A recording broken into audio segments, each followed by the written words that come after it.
13절. 에스겔서 20장 13절. 하나님께서 약속하신 내용입니다.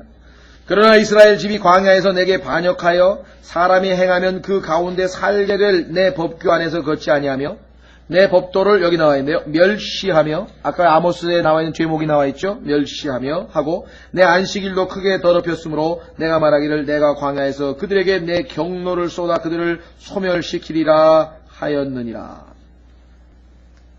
자, 18절로 갑니다. 18절. 오직 광야에서 그들의 자손들에게 말하기를 너희는 너희 조상들의 법규 안에서 걷지 말며 그들의 법도를 지키지 말고 그들의 우상들로 말미암아 너희 자신을 더럽히지 말라.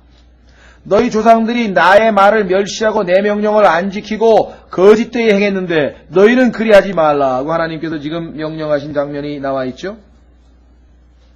그렇죠. 그래서 결국은 하나님께서 이렇게 여러 번 경고를 했는데 불구하고 그들은 결국은 하나님 말씀을 어겼습니다. 그래서 하나님께서 심판을 하시게 된 것이죠. 자, 오늘날 우리는 복음을 늦게 받은 민족이지만요, 미국의 예를 들자면요, 미국은 아시다시피 초반에 하나님께 상당히 충성된 국가였고 하나님의 정말 은혜로 시작이 된 특별한 국가였습니다.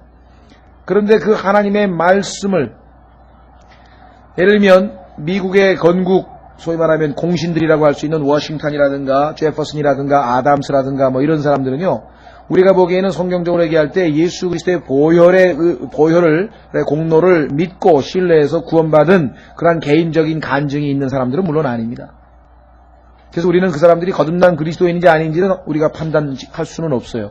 개인적으로 그런 고백이 증거는 없지만 그래도 그리스도인이라고 크리스찬이라고 그들이 얘기를 했기 때문에. 다만 한 가지 분명한 것은 비록 그들이 우리가 성경에서 얘기하는 의미에서의 그리스도인은 아닐지라도 하나님의 말씀이 없으면 미국이라고 하는 나라가 결코 건강하게 세워질 수 없다라고 하는 것에 동의를 한 자들이었다는 거죠. 그 면에 있어서는. 그래서 일대 대통령부터 성경에다가 손을 얹고 선서하고 하는 것을 우리가 볼 수가 있습니다. 그런데 그 미국에서요, 그래서 공립학교에는 전부 다 수업 시작할 때 초등학교에서 기도로 시작하고 공립학교에 앞에 보면은 율법이 다 소위 말하면 십계명을 적혀있어요. 우리가 십계명을 통해서 구원받는 건 아니지만 성경에 보면은 이 십계명이 우리로 하여금 죄인이라고 하는 것을 깨닫게 해준다고 성경에 말씀하셨잖아요. 그렇죠. 그러니까 사람들이 함부로 죄를 못 지은다고. 매일 수업 시간에 가서 십계명 한 번씩 읽은 사람이 애들이 어떻게 나가서 그 죄를 쉽고 가볍게 지을 수가 있느냐 이 말입니다. 그런데 그 십계명도 1961년에 케네디 대통령 들어와서 떼어버리라 그랬고, 기도하는 것도 다 다른 종교와의 차별이라 그래가지고 다 그만두게 했고, 결국은 하나님의 말씀을 멸시해서요, 이제는 신문에서 글 쓰는 사람도 성경 인용 안 합니다. 옛날에는 성경 인용하면 정말 우리가 마치 이 옛날 그 노자 장자 공자 이런 데서 한마디 토사구팽이니 무슨 5월 동준이 하나 인용하면 막 지식 굉장한, 그래서 그 사람 옛날에는 성경을 인용하면 그렇게 평가를 받았는데 요즘엔 성경을 인용하면 망신을 당하는 거예요. 그 맹목적인 그런 것. 미국이 지금 얼마만큼 하나님의 말씀을 멸시하는 상황에 와 있는가 하늘 우리가 한번 생각해 하는 것입니다. 예? 하나님께서 아마 상황을 허락하셔서 그런지 모르겠지만 미국의 남부 지역은 성경을 믿는 지역이었고 북부 양키들은 주로 이 불신자들이었는데, 무신론자들이었는데요, 전쟁을 해서 결국은 남부에 있는 사람들이 졌어요. 왜 그랬을까요? 지금 이 상황하고 똑같아요. 성경을 알고 하나님 말씀을 아는 자들이 점점 하나님의 말씀을 갖다가 거역하고 무시하고 하면 하나님께서 뭐예요? 심판을 해버렸대. 미국의 남북전쟁도 그와 같은 성경적 관점에서 우리가 평가할 수 있다라고 하는 것입니다. 자, 결정적으로 문제가 일어난 것은 무엇인가? 그것은 바로 미국에 있는 사람들이 성경 대신에, 미국에서 처음에 그리스도인들은요, 매일 밤에 가족들이 모이면은 저녁 먹을 때 아버지가 기도하잖아요. 여러분도 혹시 모르겠어요. 옛날에 뭡니까? 초원의 집인가? 무슨 그런 프로그램이 있었는데 거기 보면은 아버지 다 앉혀놓고서 항상 기도하고 밥 먹잖아요. 그러니까 구원 받았든 안 받았든 그게 형식적으로라도 그게 다 자연스럽게 되어 있었던 거거든요. 그리고 밤에 다 모여서 가족들이 성경을 한 구절씩 다 읽고, 그게 아주 생활화되어 있던 사람들이 성경을 뭐가 치워버렸느냐? 신문이 대체를 해버린 거예요. 언론이 발달해서 신문이 각 가정에 다 배달되기 시작하더니 전부 다 성경은 제껴놓고 먼지가 쑥 쌓이고 전부 다 신문을 보기 시작하는 거예요. 그러면 사람들은 뭐예요? 멘탈리티가 세상에 일치하지 말고, 일치하지 않으려면 어떻게 해야 돼요? 하나님의 말씀이 우리를 거룩하게 해야 돼요. 세속화가 안 되려면은. 그래서 요한복음 17장 17절에 보면은 아버지의 말씀은 진리이니이다. 진리로 이들을, 내 제자들을 거룩해 하옵소서. 우리 그리스도인들이 이 땅에서 뭐 뉴스도 봐야 되니까 텔레비전도 봐야 되고, 또 좋은 프로그램도 있으면 봐야 되고, 신문도 봐야 되고, 잡지도 봐야 되고, 온갖, 그 다음에 뭐 인터넷으로 정보를 다 접하지만 그것은 전부 다 세상의 영이 지배하는, 악한 영이 지배하는 그러한 것들입니다. 필요에 따라서 우리에게 유익한 것을 골라서 우리가 해야 되지만, 그와 같은 것을, 세속적인 것을 씻어내서 우리가 거룩을 유지할 수 있는 방법은 매일같이 하나님의 말씀을 읽는 방법밖에는 없다는 거예요. 그런데 미국 사람들이 성경 제껴놓고 신문 읽기 시작하지, 좀 있다 보니까 텔레비전 나오지. 성경은 일주일에 한 번씩 그냥 여기 옆에 끼고 가는 골동품이 된 거예요. 성경은 골동품이 된 지 오래됐대, 미국에서. 더 이상 성경을 읽는 사람이 없는데 다 골동품이 돼버렸대. 이스라엘 백성도 똑같은 일이 벌어졌대. 하나님의 율법책을 갖다가 어디다 갖다 놨는지도 몰라가지고 그냥 창고 뒤져보니까 하나가 어디서 나온 거예요. 이스라엘 보면은. 바빌론 포로로 잡혀갈 때 영적 상황이 그래요. 성경이 도대체 하나님께서 신명기 17장에서 분명하게 왕들은 반드시, 그렇죠? 예, 금을 많이, 집에, 구하지 말고, 그 다음에 부인 여러 명 두지 말고, 그 다음에 율법책은 반드시 옆에다 놓고 매일 묵상하고 읽으라고 이렇게 했는데 이스라엘 왕들이 세 가지를 다 안 지켰다. 예, 솔로몬이 막 금덩어리 다 챙기느라고 정신없고요. 예, 부인도 그냥 막 많이 두고 말이지. 그 다음에 말씀은 저기다가 갖다 태어나서 창고에 어디 처박혀버려. 그런 상태가 돼서 심판을 받게 됩니다. 솔직히 말해서 모르겠습니다. 여기 계신 분들은 과거에도 어느 정도 했는지 모르겠지만 많은 분들이 그리스도인 생활 또 교회 생활 오래 했지만 성경을 일독을 제대로 한 분들 찾기가 힘들어요. 창세기부터 계시록까지 한 번 읽은 사람을 그리스도인들 구원받은 전체를 놓고 한번 물어보세요. 몇 퍼센트 될 것 같은데 여러분. 우리 과거에 우리 염자매님 제가 아주 간증 듣고 제가 감격했는데, 제가 이렇게 성경 읽는 것을 강조했더니 어렸을 때부터 교회를 그냥 거의 30년 가까이 다닌 사람이 성경 한 번도 안 읽었는데 우리 교회 와가지고 이 한 번 다 그때 일독해가지고 그냥 감격해가지고 드디어 다들 읽었거든요 하면서 막 얼마나 그 기쁨입니까. 그러니까 보통 좋은 교회 다녔으면 한 30번은 읽었어야 될 사람인데, 그랬으면 요동 안 하죠. 믿음이 어디 요동을 해요. 마귀가 툭 치면 하나님 말씀이 팍 튀어나올 텐데 그 말씀의 겁에 어디 당해나 내겠습니까? 못 당해낸다. 건드릴 수도 없다고. 자, 그런데 지금 보니까 이스라엘은 이와 같은 상황이 와 있다라고 지금 말씀하고 있는 것을 보게 됩니다. 자, 그러면 우리는 두 번째 이스라엘로 가겠습니다. 자, 그러면은 하나님께서 이 아모스서의 심판의 대상 중에 가장 뭐랄까요? 두목 중에 두목. 여기까지는 다 공범들이야. 좀 옆에서 이게 그냥 쪼물하게 드리고, 진짜 이제 아모스서에서 앞으로 그냥 7장인가 8장까지 그냥 계속해서 하나님께서 그 죄악을 지적을 할 이스라엘. 왜 그러는가? 이스라엘이라고 하는 북왕국과 유다라고 하는 남왕국이 있었는데, 처음에 사울이라고 하는 왕이 있었고, 그 다음에 다윗이라고 하는 왕이 있었고, 솔로몬이라고 하는 왕이 있었는데, 여기까지는 통일왕국이었어요. 그런데 솔로몬이 부인을 1000명을 거느리고 금을 엄청나게 캐고 그 다음에 하나님 말씀 다 제껴버리고, 그래서 이방 부인들의 말을 듣고 하나님의 말씀을 등한시하고, 성경에 보니까 그런 다음에 어떻게 됐어요? 그의 마음이 하나님으로부터 멀리 떠났더라. 그래서 하나님께서 심판하셔서 10지파를 떼어서 북왕국 이스라엘, 그 다음에 나머지 2지파 유다와 베냐민 지파를 내서 유다 왕국으로 분리를 시켰어요. 유다 왕국 중에는 그나마 선한 왕들이 있었습니다. 그래서 하나님의 말씀은 요시아라든가 히스기야라든가 등등등등 선한 왕이었더라 이런 게 나와요. 근데 북왕국 이스라엘은 시작부터 여로보암부터 시작해가지고 악하더라 더욱 악하더라. 맨 하나님의 보시기에 악한 왕들로 쭉 내려와 나중에 보면요, 얼마나 모반이 일어나는지, 막 40일 왕되다가 죽고 일주일 만에 또 칼로 찔러서 죽고 그냥 계속 그런 아주 비극적인 역사를 가지고 있거든요. 그래서 그 이스라엘의 죄악에 대해서 지금부터 아주 자세하게, 우선 오늘 우리가 시간이 될지 모르겠습니다. 7개가 지금 기록되어 있습니다. 한번 확인해 보겠습니다. 하나님께서 6절부터 보겠습니다. 주께서 이같이 말씀하시되 이스라엘의 3가지 범죄, 이것은 이스라엘 민족 전체 12지파 얘기하는 게 아니고요. 그러니까 성경에서는 이스라엘 하면은 3가지로 이해를 하셔야 돼요. 첫 번째 이스라엘 하면은 야곱이라고 하는 이스라엘의 족장, 12지파의 아버지, 12지파의 조상인 야곱을 하나님께서 이스라엘로 바꿨죠. 그것은 여러분들이 창세기에 나오잖아요. 야복강가에서 필사적으로 하나님 앞에 기도해가지고 결국은 하나님께서 환도뼈를 치고 그의 육신을 무력화시켜서 이제 온전히 하나님으로. 그러니까 하나님께서 20년 동안 유교훈련을 시켜가지고 결국은 어떻게 됐어요? 유교훈련의 결과 절름발이가 된 거예요. 왜냐하면 자아가 처리되지 않으면, 자아가 죽지 않으면 결코 하나님이 쓰실 수 없기 때문에. 그래서 결국은 야곱이 이스라엘로. 제가 이 교회 성도님들을 위해서 기도하는 첫 번째 제목은 항상 모두를 속히 야곱에서 이스라엘로 바꿔주십시오.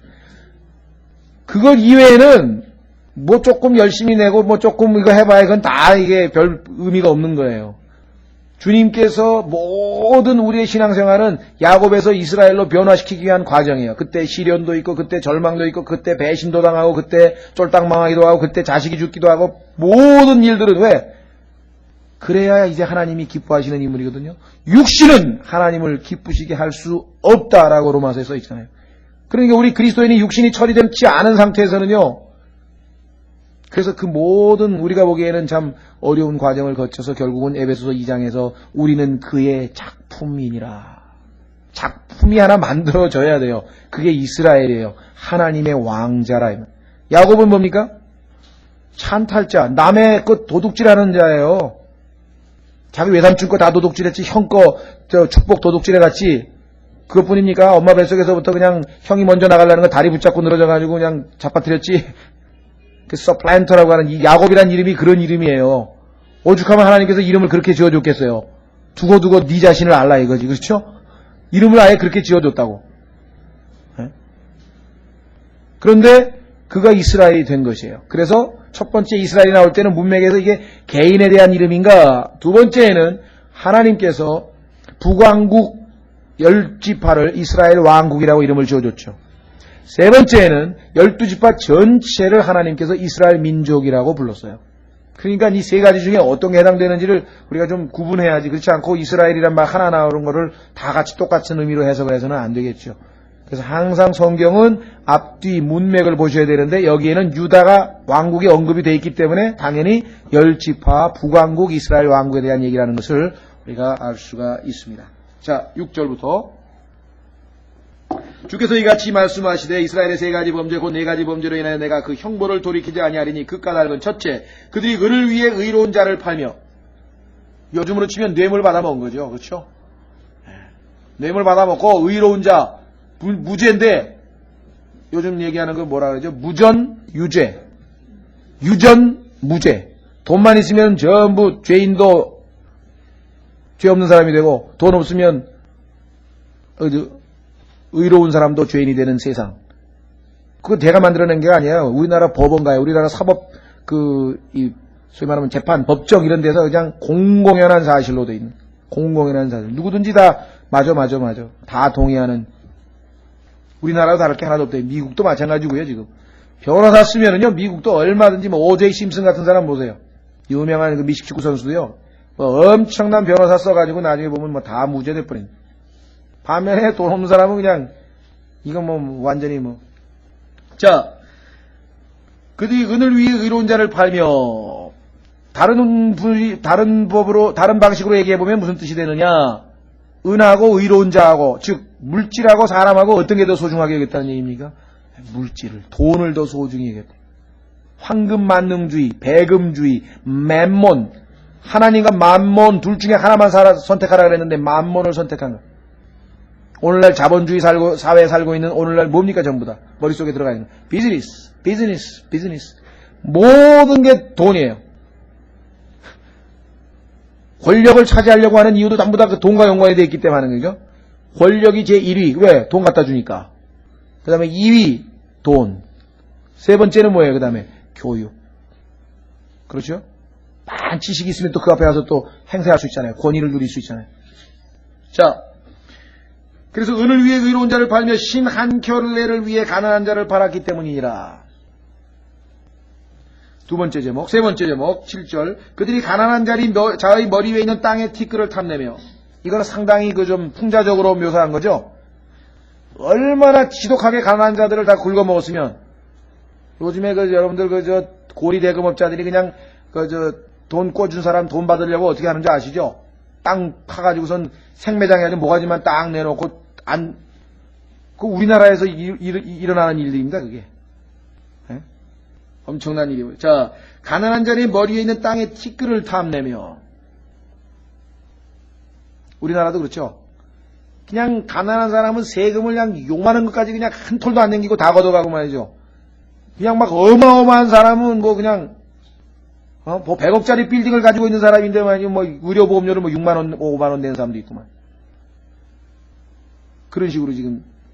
자, 온유한 자의 길을 굽게 하고, 온유한 자를 갖다가 빛나게 만들고, 그 다음에 한 남자와 그 아버지가 같은 젊은 여자에게로 들어가 내 거룩한 이름을 더럽히려 하며.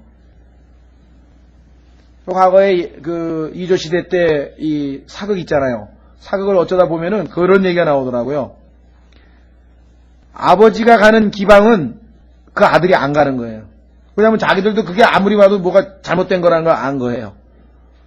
그래가지고 뭐 나중에 어쩌다 보니까 아버지가 간 기방에 아들이 가가지고 그냥 막 생 난리가 나가지고 그냥 양반 집안에 그런 일이 일어났다고 막 그런 걸 갖다가 제가 봤어요.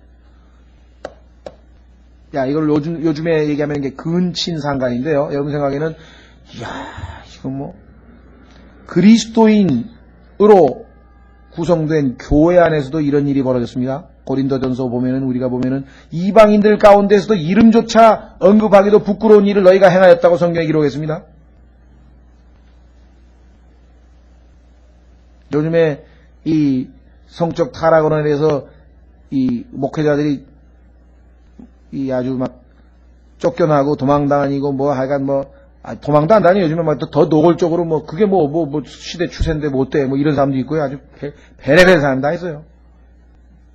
자, 그 다음에 8번째 8절에 또 모든 제단 옆에서 전당 잡은 옷 위에 스스로 눕고. 자, 요건 이제 설명이 좀 필요하기 때문에 성경을 찾아서 이제 보겠습니다. 7번째 마지막 주에 자기들의 신을 섬기는 집에서 정죄받은 자들의 포도주를 마시느니라. 그래서 짤막하게 여기까지가 8민족에 대한 심판인데 이 마지막이 이스라엘에 대한 심판이고 그 다음에 9절서부터 쭉 몇 장에 걸쳐서 이제 이스라엘을 아주 구체적으로 죄악들을 하나님께서 이제 철저하게 열거하시는 장면이 나옵니다. 그렇다면 이스라엘 민족의 죄를 7개로 하나님께서 요약을 하셨는데 구약을 통해서 우리가 한번 하나 둘씩 점검을 해봐야 될 것 같습니다. 자, 첫 번째는 신명기 16장 19절 보겠습니다. 신명기 16장 19절 보시면 뇌물에 대한 언급이 나오죠. 신명기 16장 19절.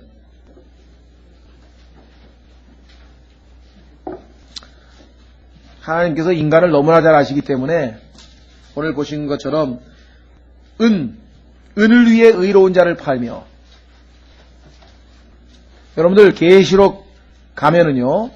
계시록 19장에 가면은 이 적그리스도가 지배하는 그 환란 시대 때에 사람들이 거래하는 품목, 소위 말하면 이제 요즘으로 치면 이 상거래 품목이 나와요. 그 품목이 쫙 보면은 기가 막혀요. 금, 은서부터 시작해가지고 값 나가는 것부터 쫙 시작해가지고 맨 끝에 뭐 나오는지 아세요? 사람들의 혼이에요. 사람들의 혼. 우리나라도 지금 벌써 있잖아요. 뭐 지금 뭐 나가가지고 인신매매 팔려다니고 섬으로 뭐 팔려다니고 뭐 티켓다방에서 또 어떻게 다 팔려다니고 인신매매이 우리나라에서 일어나고 있습니다. 딴 나라 얘기가 아닙니다. 지금 이게. 예? 하나님 말씀에. 자, 신명기 16장 19절. 너는 재판을 굽게 하지 말고 사람을 외모로 보지 말며 또 뇌물을 받지 말라. 이는 뇌물이 지혜로운 자의 눈을 어둡게 하고 의로운 자의 말을 굽게 하기 때문이라. 너는 전적으로 의로운 것만 따르라. 그리하면 내가 살겠고 주 내 하나님께서 내게 주시는 땅을 상속하리라. 자, 그렇다면 구체적으로 이스라엘 백성은 당시에 어떤 식으로 사람과 돈 중에서 돈을 더 소중히 여겼는가 한번 확인해 보겠습니다. 인간 경시. 그렇죠? 자, 열왕기 4장. 열왕기 4장에 보면은 당시에 풍습이 있었는데 그 풍습이 뭐냐면요. 기가 막혀요. 그 뭐냐. 빚을 졌어요. 빚을 졌더니 그 집에 가가지고 그 집의 자식들을 인질로 데려다가 노예시장에다 갖다 팔았어요. 빚 받아내려고. 여러분 생각이 어떠세요? 아마 우리나라도 지금 좀 있으면은 사람을 지금 우리나라는 사고 팔면 안 되죠. 지금 아직은 우리나라는. 그렇죠? 그러니까 지금 못 팔지. 아마 빚 받아낸 사람들이 사람 팔 수 있으면 사람 갖다 팔 거예요. 지금 아마. 제 친구가 저한테 아주 재밌는 얘기를 했는데 프랑스 스페인 바르셀로나인가요? 거기서 LG 상사 지사장으로 있던 녀석인데 그 올림픽 때 제가 92년에 가서 만났더니 그래 뭐 장사 잘 되냐? 그러니까 여자 말고 다 팔아나. 여자 말고 다 판대. 그러니까 자기가 파는 품목이 그 LG 종합상사니까 뭐든지 다 판다 소리를 여자 말고 다 팔아 그랬는데 내가 웃으면서 조금 있으면 여자도 팔 거야 이제. 성경에 써 있다 이게야. 혼들도 판다 말이야. 조금 있으면 너는 여자도 팔 거다 아마. 내가 웃으면서 속으로 그렇게 생각했던 적이 있었는데, 자, 열왕기 4장. 이때 대원자들의 아들들의 아내들 가운데 한 여인이 엘리사에게 부르짖어 이르되 당신의 종 내 남편이 이미 죽었는데 당신의 종이 주를 두려워한 줄을 당신이 아시나이다. 내 남편이 하나님을 정말 두려워하고 잘 섬기던 분 아닙니까? 비록 가난하게 살았지만 이제 빚을 준 사람이 이르러 내 두 아들을 취하여 노예로 삼고자 하나이다. 다른 사람도 아니고요. 이 선지자의 당시 하나님께서는 하나님의 말씀을 전파하는 그야말로 특수한 임무를 준 선지자인데요. 요즘 군대로 치면은 요즘 저 미국 군대로 치면 아주 특수부대로 이게 막 공수부대의 역할을 한 사람이 이 선지자인데요. 지금도 미국에 지금 공수부대 간 사람들은 아마 국가에서 뭐 엄청나게 막 보상해 줄 거 아니겠습니까? 월급 막 2배로. 우리나라도 지금 보니까 이라크에 파병하는데 왜 하필이면 666명인지 모르겠는데 누가 그러대요? 666명이랍니다. 또 파견하는 숫자가. 그런데 그 사람들의 보면은 다 월급 2배 주고 다 있어요. 그러니 공병단하고 의무부대를 월급 2배 주면은 미국의 공수부대나 아니면 죽으러 가는 건데 거의 그렇잖아요. 막 적진으로. 그럼 뭐 얼마나 많이 주겠어요. 그러니까 하나님께서 그런 정도로 이렇게 오직 주님만을 바라보고 살았던 사람인데 그 사람에게 빚을 준 자가 와가지고 아들 2명을 뺏어가지고 노예로 팔아먹으려고 하니 어떻게 하면 좋으냐. 이 당시에 이스라엘 백성들의 영적 상태가 이 정도까지 와 있다는 게. 이거 다 하나님이 금하신 거거든요. 그런 짓을 한다. 자, 뿐만 아니라 레위기 25장에 가시면 하나님께서 금하신 일이라고 하는 것이 명백하게 기록되어 있습니다. 레위기 25장 39절. 레위기 25장 39절. 레위기 25장 39절에 보시면요, 절대로 노예로 팔아서는 안 됩니다. 그러나 일을 시켜서 빚을 갚게 할 수는 있어요. 자, 하나님께서 얼마나 자상하게, 그러나 하나님은 의로우신 분이기 때문에 빚진 자는 빚을 갚아야 될 것을 분명하게 또 말씀을 합니다. 그렇죠?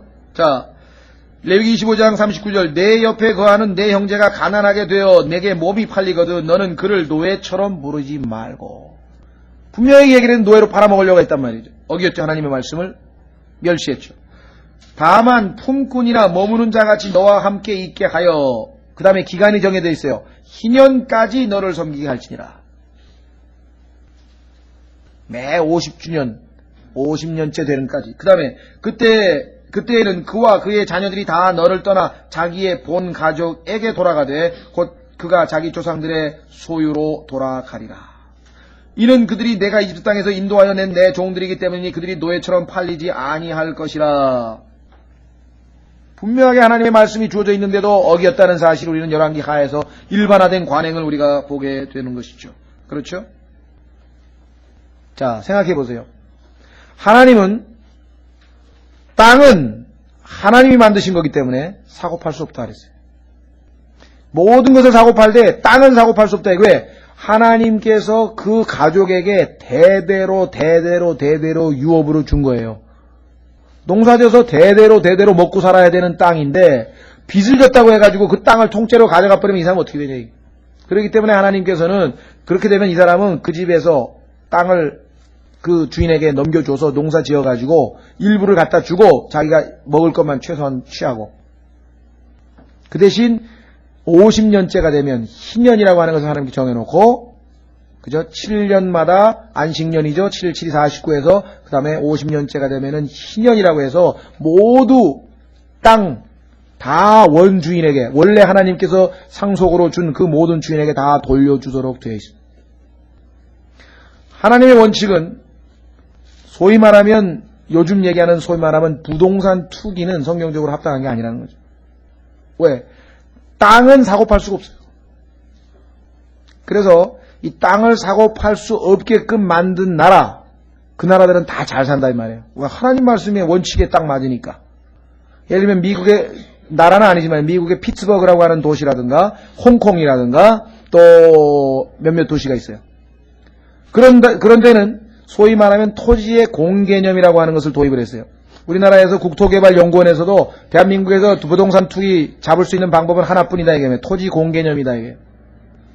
토지 공개념이라고 하는 것은 뭐냐면 국가가 토지를 소유하는 것이에요. 그리고 집을 짓는 사람에게 임대를 주는 거예요.